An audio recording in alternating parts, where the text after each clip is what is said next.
Cubic equation पे video कब आएगा?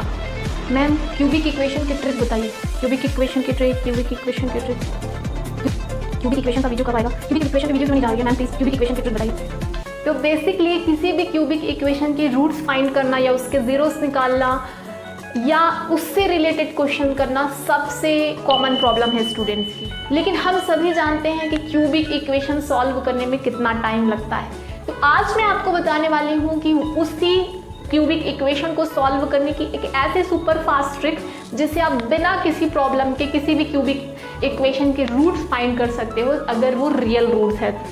इस ट्रिक को पढ़ने के पहले 1 मिनट में मैं इसको इंट्रोड्यूस करूँगी, उसके बाद हम ट्रिक की बात करेंगे। तो सबसे पहला सवाल ही क्यूबिक इक्वेशन होता क्या है?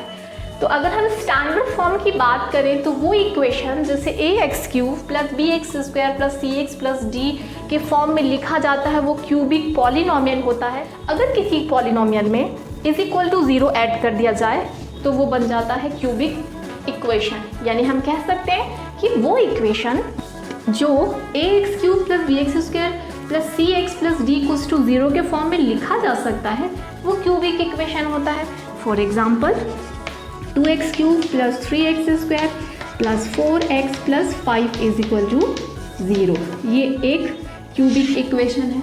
इसी तरह से a b c d constant वो कुछ भी हो सकते हैं, उस किस दुनिया का कोई भी क्यूबिक पॉलिनोमियल है वो इसी फॉर्म का होगा। a b c d कुछ भी हो सकते हैं। तो ये क्यूबिक इक्वेशन है। अगर हम क्यूबिक इक्वेशन का ग्राफ खींचे तो इस तरह का कर्व हमें मिलता है। क्यूबिक इक्वेशन एक कर्व की फॉर्म में मिलता है, तो ये इसका ग्राफ होता है।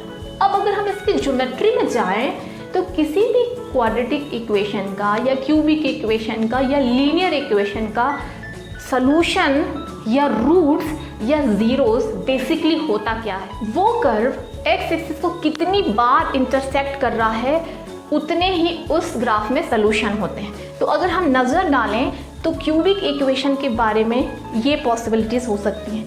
पहला केस हो सकता है कि जब क्यूबिक इक्वेशन, ये देखिए क्यूबिक इक्वेशन का ग्राफ है, ये एक्स एक्सिस को 1 2 3 पॉइंट में काट रहा है, यानी कि किसी क्वाड्रेटिक क्यूबिक इक्वेशन के 3 रूट्स या 3 ज़ीरोस हो सकते हैं।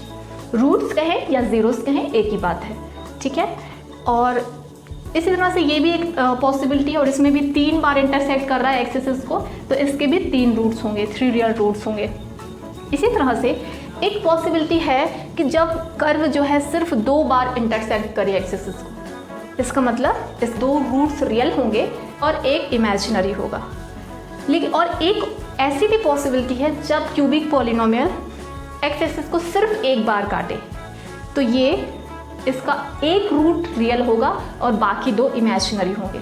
किसी भी क्यूबिक इक्वेशन में कम से कम एक रूट रियल हमेशा होता है, क्योंकि अगर हम इसका ग्राफ खींचें तो कम से कम एक बार तो वो एक्स एक्सिस को काटता ही है। तो ये इंटरसेक्शन डिसाइड करता है कि उसके रूट्स यानी उसके ज़ीरोस यानी उसके फैक्टर्स रियल होंगे कि नहीं और हमें मिलेंगे कि नहीं। तो हमें इस ज्योमेट्री में नहीं जाना है। जब भी कोई क्यूबिक इक्वेशन दिया होता है तो हम उसके रूट्स ज्योमेट्री से नहीं फाइंड करते हैं, बल्कि क्लास 9th में इंट्रोड्यूस हुआ था ये कंसेप्ट, और आपको एक थ्योरम पढ़ाई गई थी जो कही जाती है फैक्टर थ्योरम के नाम से जानी जाती है। यानी कि हमने अब तक जाना कि क्यूबिक इक्वेशन के रूट्स फैक्टर थ्योरम से मिलते हैं। और अगर आप 12 से आगे भी मैथमेटिक्स पढ़ते हो तो आपको एक कार्डन्स मेथड मिलेगी जिससे हम क्यूबिक इक्वेशन के रूट्स फाइंड कर सकते हैं। और इस मेथड की स्पेशलिटी ये है कि इससे इमेजिनरी रूट्स भी मिलते हैं। लेकिन अगर किसी क्वेश्चन के बीच में हमें क्यूबिक इक्वेशन मिल जाए तो ना हम फैक्टर थ्योरम लगाएंगे ना ही कार्डन मेथड लगाएंगे, क्योंकि हमारे पास इतना टाइम थोड़ी ना होगा कि हम 1-1 2-2 पेज के क्वेश्चन सॉल्व करें। तो अब हम आते हैं मुद्दे पे कि इन दोनों मेथड के अलावा क्या कोई और मेथड है कि जिससे हम क्यूबिक इक्वेशन फाइंड कर सकते हैं? जी हाँ, इसकी मेरे पास 3 ट्रिक हैं, जिसमें से पहली ट्रिक मैं आपको बताऊंगी और ये सबसे फास्ट मेथड है। तो इसके आगे भी इसके वीडियोस आएंगे, लेकिन इस वीडियो में हम सिर्फ एक ट्रिक डिस्कस करेंगे। तो चलिए आज की ट्रिक स्टार्ट करते हैं। ये मेथड बेसिकली बेस्ड है 2 सिंपल स्टेप्स में। पहले स्टेप में आपको क्या करना है, आपको जो कांस्टेंट टर्म दिख रहा है उसके सारे पॉसिबल फैक्टर्स निकालिए। आप फैक्टर्स वो टर्म्स होते हैं जो इसको डिवाइड कर सकें। जैसे 24 डिविजिबल है 2 से, 4 से, 6 से, इसी तरह से ये 48 कौन कौन से नंबर से डिविजिबल है वो इसके फैक्टर्स कहे जाते हैं। तो हमें इसके सारे फैक्टर्स लिखने हैं। अगर सारे टर्म पॉजिटिव है तो हमें नेगेटिव फैक्टर लिखने की ज़रूरत नहीं है, लेकिन मेथड के हिसाब से सारे फैक्टर्स लिखने पड़ते हैं, चाहे वो पॉजिटिव हो चाहे नेगेटिव। तो +-1, +-2, +-3। पहले स्टेप में हमें सारे फैक्टर्स लिख लेने हैं। अब क्या करना है, जो आपको यहाँ पे बहुत ध्यान से आप इस मेथड को देखिए, आप पहले ही एग्जाम्पल से समझ जाएंगे। x² का कोफिशिएंट यानी x² के बगल में क्या है, x² का मल्टीपल। तो इसमें हम देख सकते हैं कि x² का जो कोफिशिएंट है, कोफिशिएंट ऑफ x² यानी कि 12, यहाँ पे लिख लेना है आपको। उसके बाद आपको लिखना है कांस्टेंट टर्म। कांस्टेंट टर्म यानी कि 48। इस क्वेश्चन में 48 है, किसी और क्वेश्चन में कुछ और होगा, तो मेथड के अकॉर्डिंग x² का कोफिशिएंट जो कुछ भी है वो लिखिए और कांस्टेंट टर्म जो कुछ भी है वो लिखिए। अब इनमें से आप वो 3 नंबर सोचिए जो कि ऐड करने पे 12 आ जाते हों और मल्टीप्लाई करने पे 48 आ जाते हों। चूँकि 12 पॉजिटिव है तो नेगेटिव नंबर्स होने का चांस यहाँ पे नहीं है, क्योंकि नेगेटिव नंबर्स को ऐड करने पे पॉजिटिव नहीं आ सकता। तो हमें ट्रायल एंड एरर मेथड से सोचना है, यानी क्या इस कंडीशन को सेटिस्फाई करना है, यहाँ पे लेके देखना है। तो अगर मैं 6, 4 और 2 इन तीनों नंबर का कॉम्बिनेशन लेती हूँ तो 6 + 4 10 होता है, 10 + 2 होता है 12, यानी ये इस पहली कंडीशन को तो सेटिस्फाई कर रहा है। लेकिन इनका प्रोडक्ट 48 भी होना चाहिए, तब ये अगर दोनों नंबर्स को, दोनों कंडीशन को सेटिस्फाई अगर कोई ट्रिपलेट्स यानी 3 नंबर्स करते हैं तो वही होंगे हमारा आंसर, यानी उन्हीं से हमें आंसर यानी रूट्स मिलने वाला है। तो अब हम देख सकते हैं कि 6 × 4 × 2 अगर हम इनको मल्टीप्लाई करेंगे तो ये तो 48 भी आ रहा है। तो यस, यही है वो नंबर्स। अब जैसे पहले मैंने आपको बताया था कि दूसरे ही स्टेप में आपको आंसर मिलने वाला है, तो वो जो फैक्टर्स हैं आपको सेकेंड स्टेप में मिल जाते हैं, यानी कि फैक्टर्स होंगे इस क्यूबिक इक्वेशन के, पहला फैक्टर, दूसरा फैक्टर, तीसरा फैक्टर सेकेंड ही स्टेप में मिल जाएंगे। तो the first factor is x। पहला नंबर हमने क्या सोचा था, 6 सोचा था ना, तो x + 6।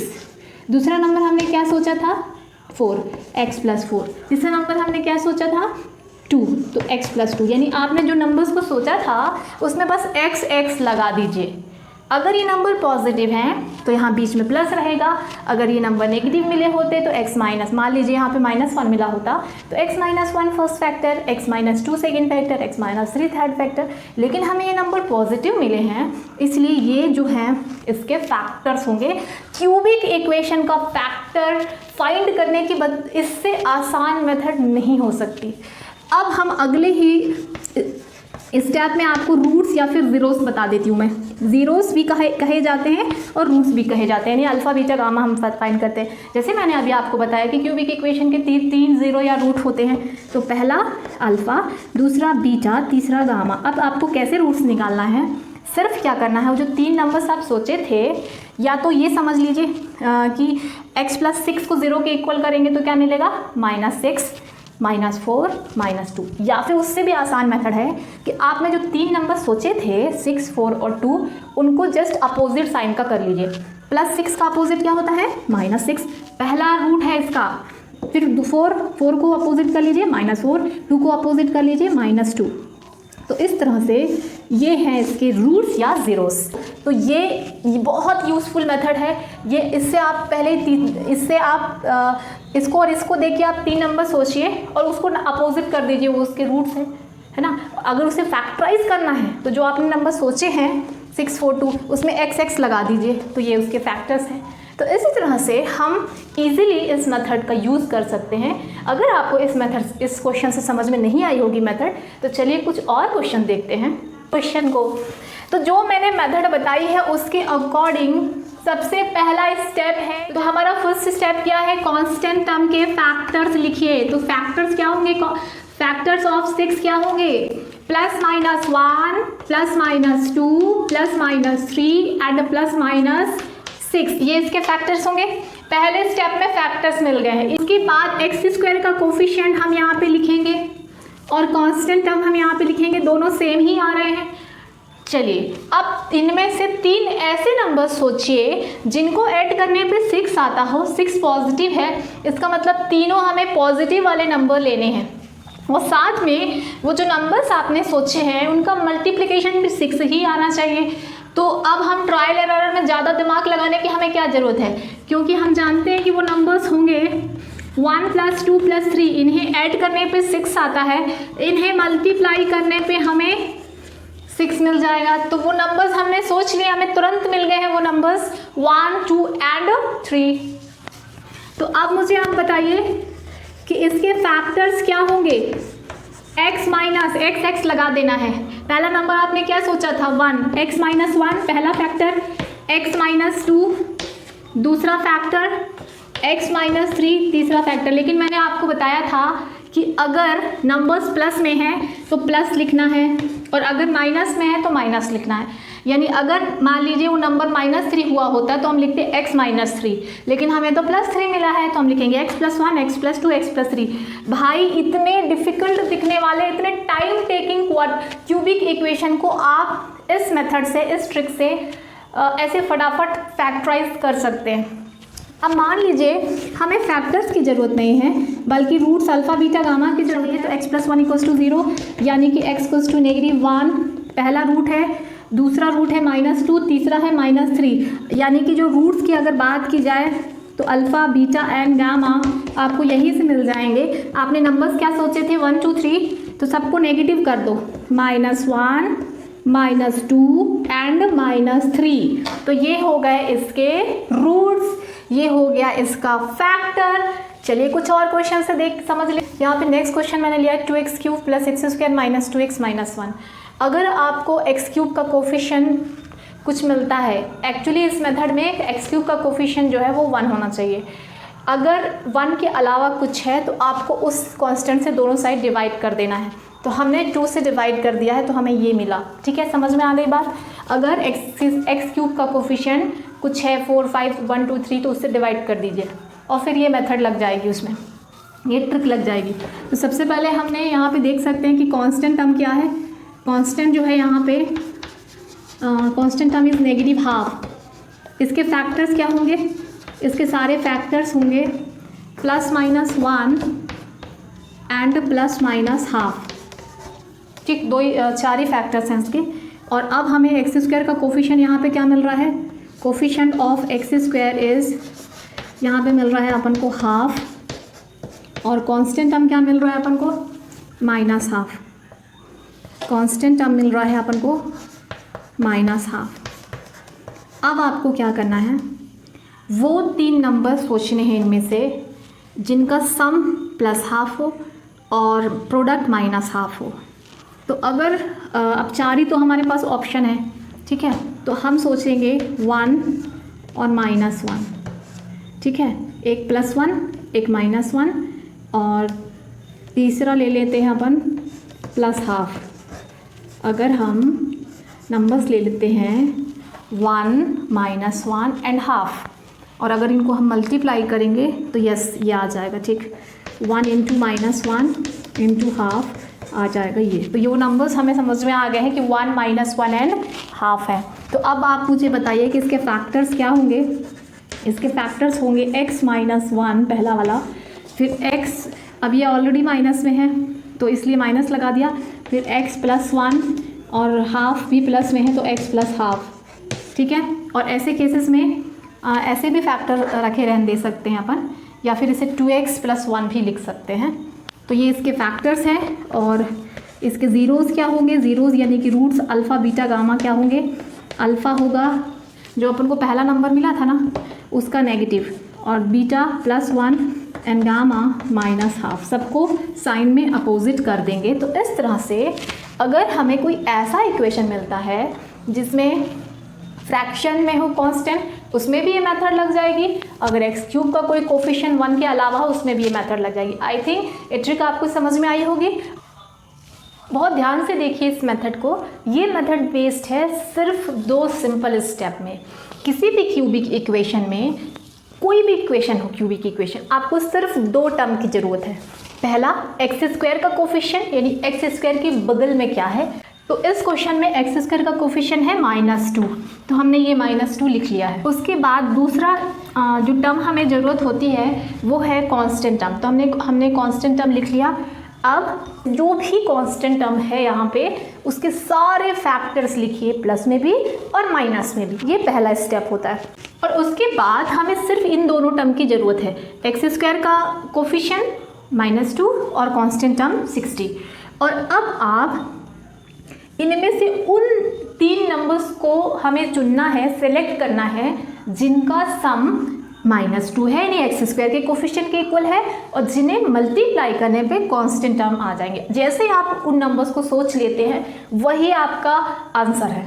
अगर मैं -3, -4 और +5 को लेती हूँ तो ये हो जाएगा -3 यानी -7 और -7 + 5 यानी कि हो जाएगा -2। तो यस, इन तीनों नंबर्स को ऐड करने पे तो -2 आ रहा है। तो हम जब इन्हें मल्टीप्लाई करते हैं -3 और -4 तो 12 आता है। 12 5 जा 60। यस, हमें वो नंबर मिल चुके हैं।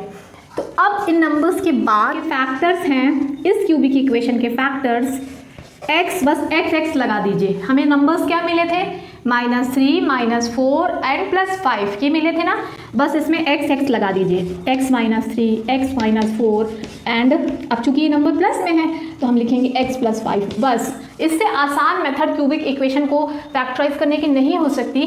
सीधे आपको एक स्टेप में फैक्टर्स मिल जाते हैं, लेकिन इसके लिए हमें प्रैक्टिस की ज़रूरत होगी। तो जो इसके रूट्स हैं वो या तो इनको एक एक करके 0 के इक्वल करिए और x निकाल लीजिए, वही इसके रूट्स या ज़ीरोस हैं, वही अल्फा बीटा गामा है। देखिए, आपने वो नंबर्स क्या सोचा था, -3, -4 एंड 5, उनको जस्ट अपोजिट कर लीजिए। अपोजिट मतलब उनका इन्वर्स, एडिटिव इन्वर्स। -3 का एडिटिव इन्वर्स क्या होता है, मतलब जस्ट अपोजिट साइन का। तो -3 का तो 3 होता है, -4 का 4 होता है और 5 का -5 होता है। तो यही हैं इसके रूट्स, यानी कि जो भी वो 3 नंबर्स हमने सोचे थे उनको अपोजिट साइन का कर लीजिए, वही उसके रूट्स हैं। और इसी तरह से अगर आप कुछ क्वेश्चंस की प्रैक्टिस कर लेते हैं तो आई एम श्योर कि 2 से 3 सेकेंड में आप क्यूबिक इक्वेशन को सॉल्व करने का जैसा डिफ़िकल्ट काम जो लोगों को डिफ़िकल्ट लगता था वो आप इजीली कर सकते। अगर आपको ये ट्रिक्स पसंद आई हो तो कमेंट करना ना भूलिए, वीडियो को लाइक कर दीजिए और इसी तरह के वीडियोस लेके हम आते रहेंगे। Thank you for watching.